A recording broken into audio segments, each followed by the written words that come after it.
You gave her everything, every ounce of trust, every shred of your time and sweat laid bare like armor hammered in the fire. But she wanted something different, something you couldn't see, something that wasn't you. Loyalty is steel, unforgiving, cold, and tempered in the hottest flames. It doesn't bend when the wind blows harsh, doesn't crack when the world turns its back. But here's the brutal truth that digs beneath your chest. Being loyal doesn't mean you get to be chosen. You stood firm, carried her weight when she couldn't carry her own, held the line when the storm raged. And what did it cost you? Silence. Empty promises hanging in the shadows like vultures, circling what's left of your pride. You wonder why steadfastness felt like a chainsaw tearing into your own backbone. You look back at those ashes, what used to be a fire of connection, and see nothing but the cold gray dirt of abandonment. The war you fought wasn't with her, it was with the betrayal inside your own loyalty, because you learned something no man wants to face. Loyalty is not currency for belonging. It's an internal code, one you keep for yourself before anyone else. So now, as the echoes fade and the night weighs heavy, that silence she left behind is deafening. But it's not the silence you carry. It's the roar you've yet to find, the steady, grinding power in your chest waiting for a voice. You don't need her choice. You need your own. For a man forged in fire, the real meaning of loyalty isn't in being chosen. It's in choosing yourself when no one else would. The battlefield inside doesn't lie. You walked through hell and never raised your voice. Now, it's time to stop waiting for permission to rise. You gave everything away. Your loyalty, your patience, your quiet strength, and still you were met with a wall. They say be vulnerable, be open, but then they disappear into silence, like you're nothing but a ghost in their story. Why does loyalty make us invisible? You set down your ego like a shield, waiting for respect to follow, but instead you get overlooked, dismissed, like the very act of caring became a liability. Every unanswered message, every fading voice on the other end, it's a silent dagger twisting deep, carving scars where pride used to live. You're told to be the nice guy, the steady presence, yet the thrill goes to the reckless, the fleeting spirit who never promised anything real. How many times will you endure that wound, feel it deepen, before you start asking if respect was ever on the table? What kind of respect expects you to bleed loyalty, but ignores the cuts? To carry emotional discipline, but be mistaken for apathy? You wear your heart in plain sight. But when the storm lows come, they're blind to the weight you carry. You lean into truth and get pushed aside for noise and distraction. This isn't just neglect. It's a betrayal of what you offered in silence and strength. Somewhere along the way, you learned that being open is the cost, and the reward is to vanish from the parts that matter. The question burns, why do they ask for your soul only to turn their backs in the cold? You're standing there, steady, but they don't see you. Not really. And that's the hardest fire to walk through, the one where your own worth feels like a secret, locked inside a man who's been too loyal to anyone else but himself. Here's the hard truth nobody tells you. It's never what happens to you that breaks a man. It's how you let what happens speak inside your head. Epictetus wasn't just some ancient philosopher carving words into stone.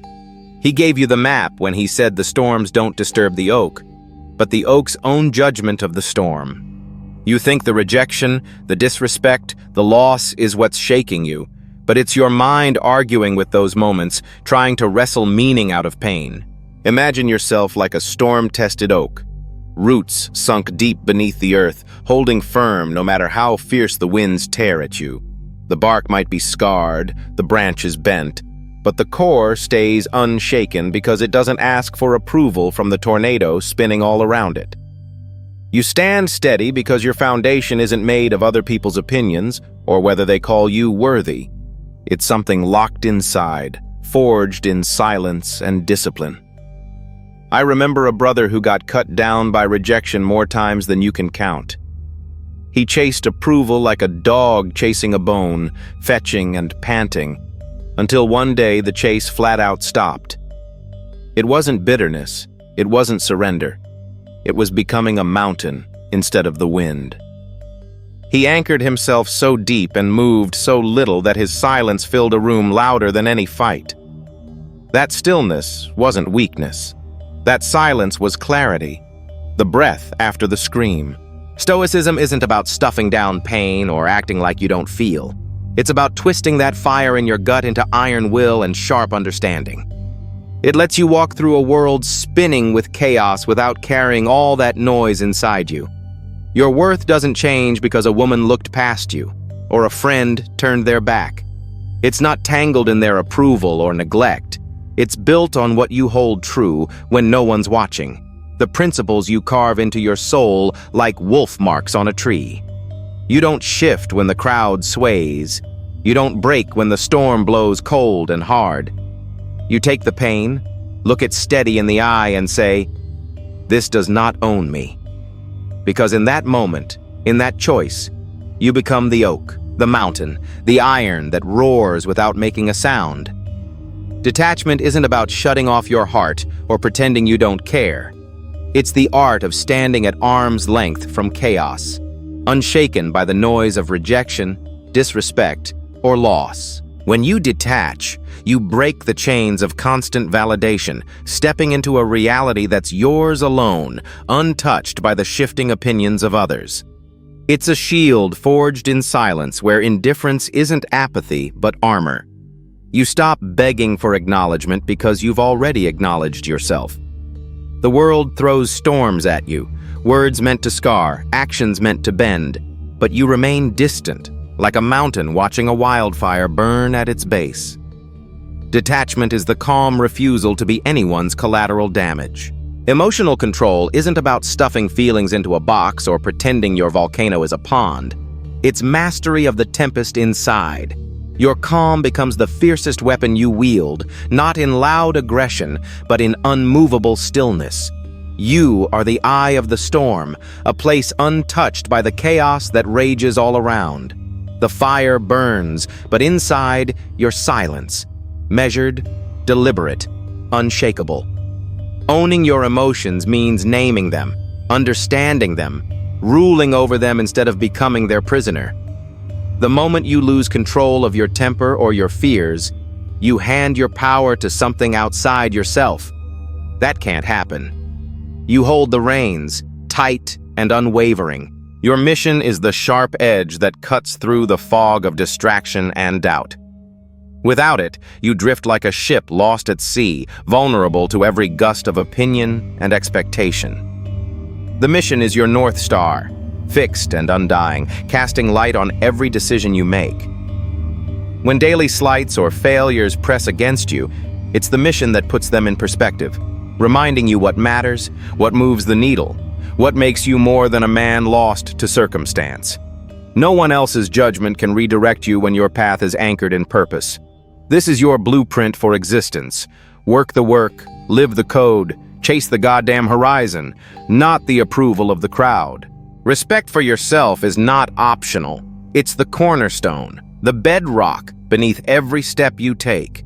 If you allow others to treat you as an afterthought, you become nothing but the echo of their indifference. Your boundaries aren't flexible lines, they're walls of steel. They keep out what doesn't serve your growth and shut down anyone who tries to cross without consequence. People test limits. Some respect them, others push. Your job is to make sure no one walks through those gates without paying the price. Self-respect means clarity in who you are and an unbreakable refusal to settle for less than you deserve. Persistence is what separates the wolf that runs alone from the one lost in the pack's noise. Every brutal step through pain, doubt, and rejection hardens your resolve, carving strength that can't be replicated. You don't quit when the trail turns to rock or when the nights get cold. Instead, you mark every setback as fuel, building endurance no storm can break. The road to mastery is long and lonely, but that loneliness is the crucible where your character forges steel. You walk through hell without raising your voice, knowing every moment brings you closer to the man you were meant to be. Persistence is the silent roar of your will, echoing long after the crowd has faded. You stand now, not as the man who was tossed aside or dismissed in quiet rooms, but as a force hammered sharp by fire and forged deep in nights of solitude. Every unanswered call, every shadow cast by those who underestimated you has become the weight that grounds your feet, the cold steel beneath your skin that no storm can bend. You are no longer running from the fracture inside. You have sealed it with your own steady hands, built a spine from what was broken, and walked forward with a silence so heavy it demands attention without a word. This isn't about proving something to others. It's about standing solid, anchored by the kind of strength that's earned, never given. You carry the truth of what you endured like armor. You don't chase approval because you already own your worth. You don't shout your victories because the mountain doesn't need to holler to be seen. You are the mountain, unmoved by petty winds, unshaken by storms that tried to wash you out, anchored, undeterred, unbreakable. The world won't hear the clamor of your past failures because you lead in silence, guided by the steady drumbeat of your own making. Let the men who once counted you out watch as you rise, not loud but undeniable. You do not explain, you elevate. This is who you have become. I am the mountain,